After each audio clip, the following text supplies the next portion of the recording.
My name is Patricia Gray, and I work here at the Pike Place Market Foundation.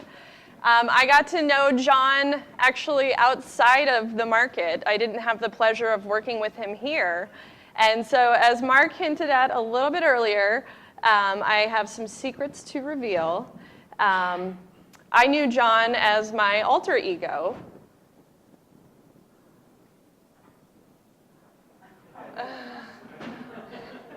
And that is Slamburger Patty.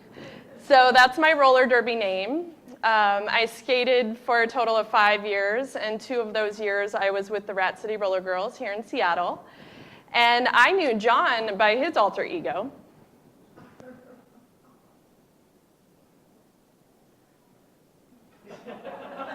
And that's paparazzi. And so as you can see there, John's sitting on the floor of Key Arena during one of our bouts. And at Rat City, so Rat City is a totally volunteer-run organization. So all of the skaters are volunteers, and we all have jobs for the league. And so my job was to be the media relations person. So I was helping to place roller derby stories in the news, and just getting the photographs out and getting the bout recaps. We call our games bouts. Getting those out on social media and in our email and in the local press. And so I got to work with Papa directly. He would send me his photographs the morning after a bout, completely edited, top photos selected. And so he was a great partner to work with. I believe he volunteered for Rat City for about 1 year, right before he died. And he shot his last bout, I believe, a week before he died. So this was really, I was completely impressed from that year in working with John, how passionate he was about this sport. It was a new curiosity for him. And he really just poured himself into it and loved it and gave everything back that he could.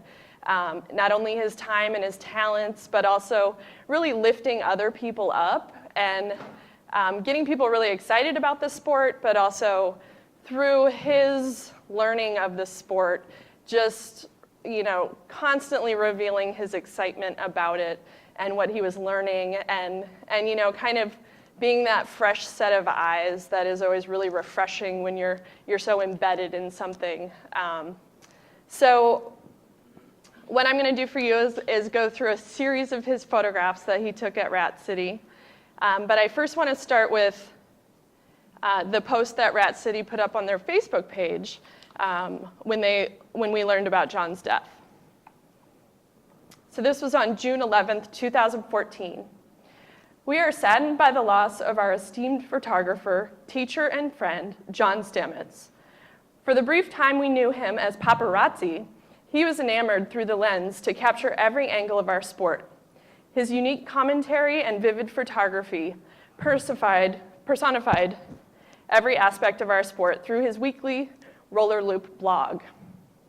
He will be missed by our family and forever in our hearts. We will pay tribute to his photography in the coming days, as his life and work touched so many in the scholastic, art, engineering, and athletic communities. What was your favorite memory of John?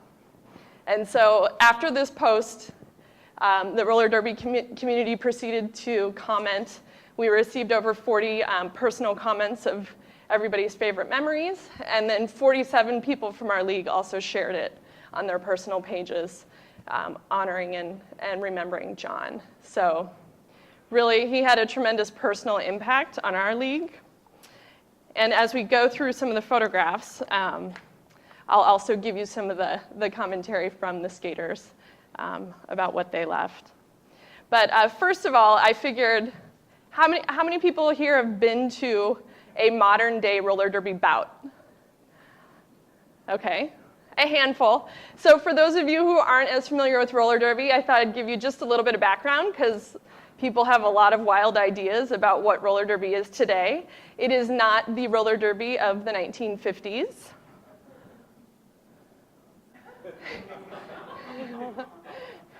You may remember these made-for-TV scenes like this, very much choreographed. It was co-ed sport in quotation marks. Lots of antics going on. I think I remember Raquel Welch bringing out a mop at some point and trying to trip people on the track. Well, that's not what today's roller derby looks like. So this is one of John's photographs.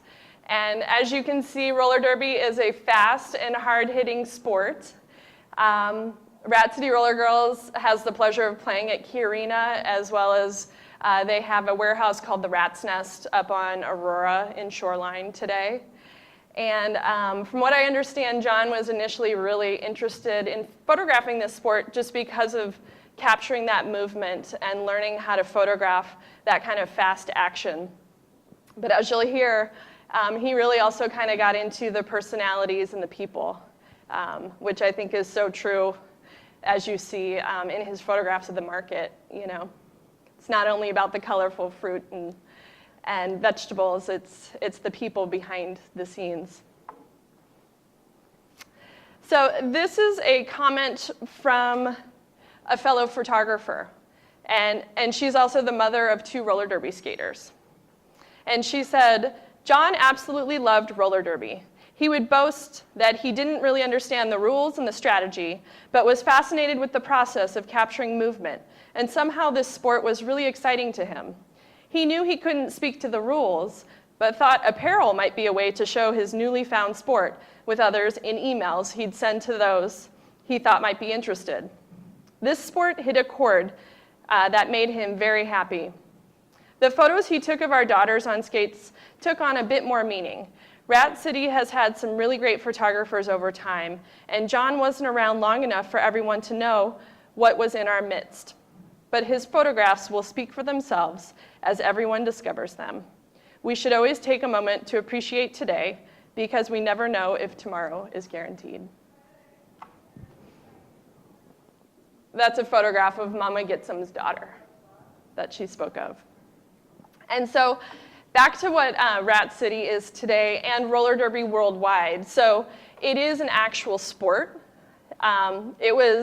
This kind of revival of roller derby started in Austin, Texas in 2003, and it made its way to Seattle. I think Seattle was the 3rd or 4th team in the world in this modern revival. And so Rat City was established in 2004 down in White Center. A nickname for White Center is Rat City.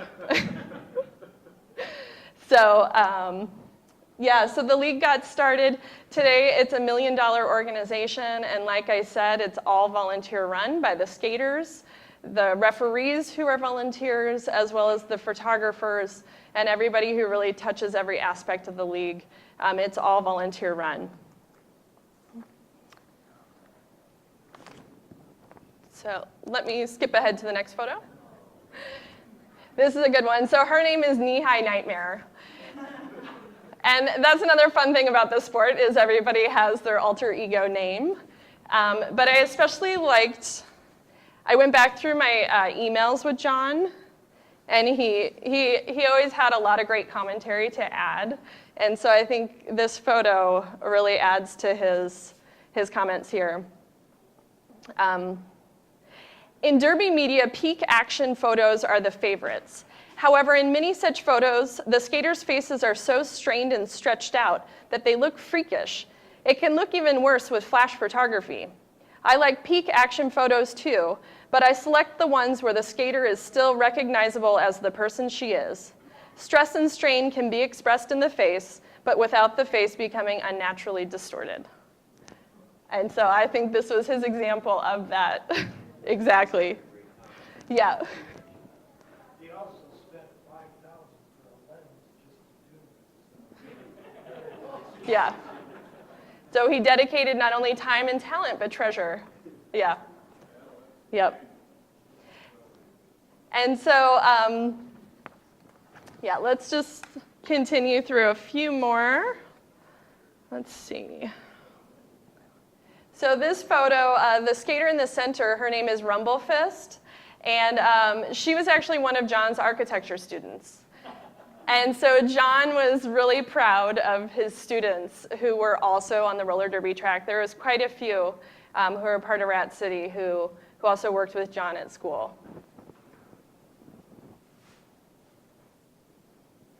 So this skater on the left, her name is Ethel Verman. And you may have picked up on, in one of the comments I read, Mama Gitsum, the photographer, talked about John started this fashion blog about roller derby. And so this was part of,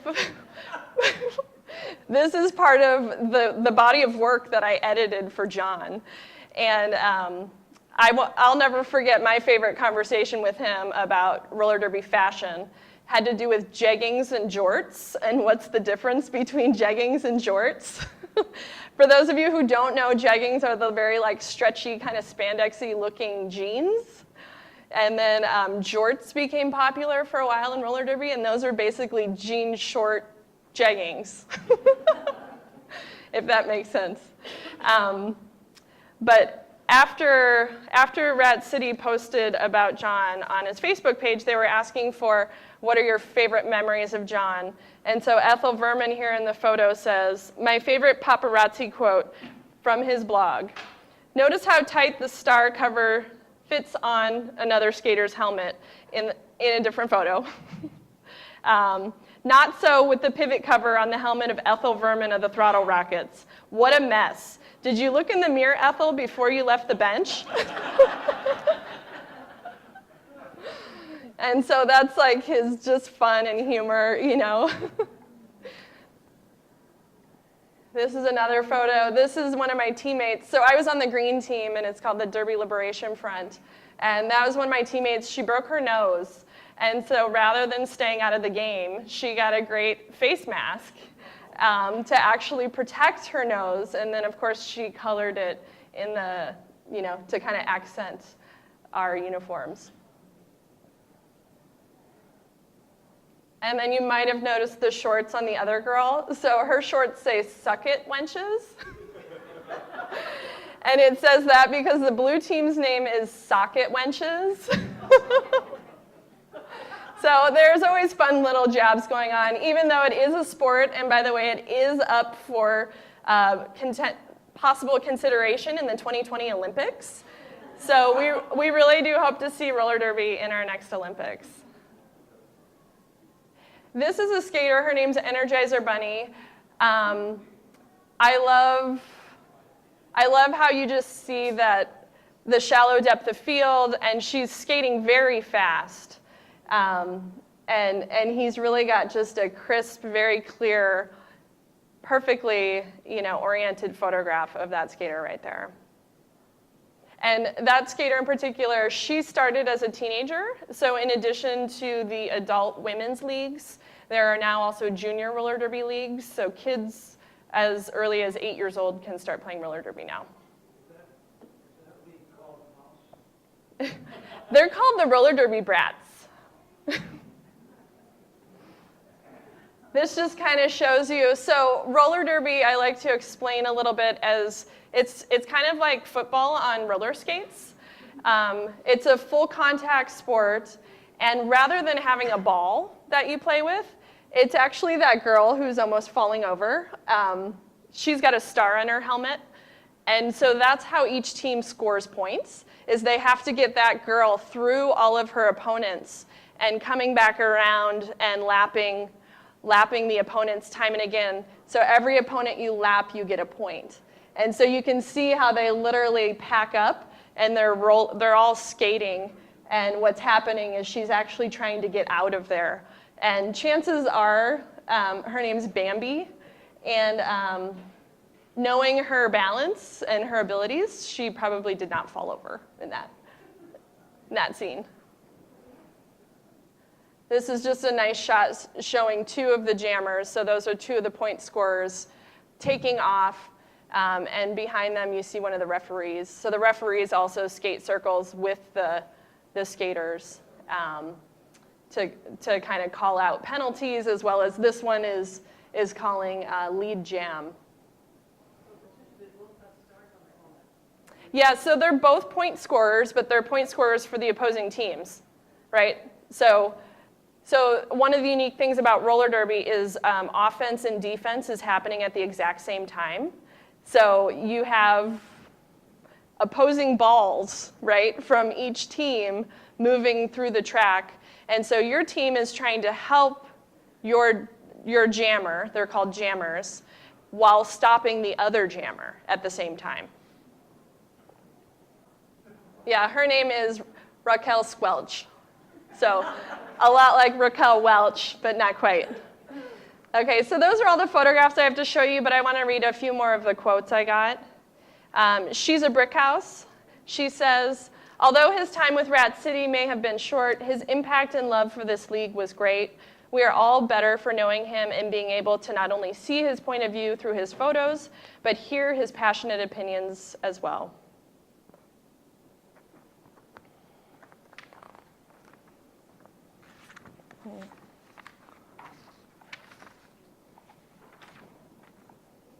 And then this is from another fellow photographer that he worked with at Rat City. I was in shock last night when I got the news. I've had only a few brief encounters with John in my stint with Rat City thus far, and as slothful as his walk may be, John was always gleeful and more than ready to talk about his other photo works from architecture to European soccer culture. As a person who thrives on having photography as a lifelong career, I can't help to not only respect but admire someone like John who has the bottomless well of passion and love for what he did. It's that kind of purity and craftsmanship that I'd like to assume for myself down the road. I really wish that we would have interacted more. He will be truly missed.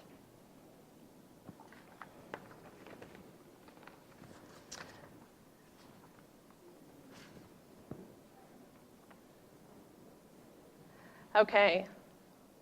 And yeah, so that's what I have to share with you from my time in working with John.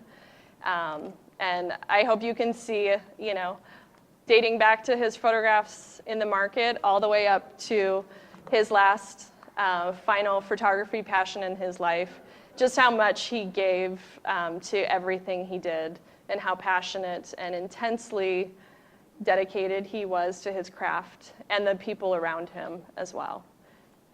So it was an honor to work with John, and I hope you enjoyed this.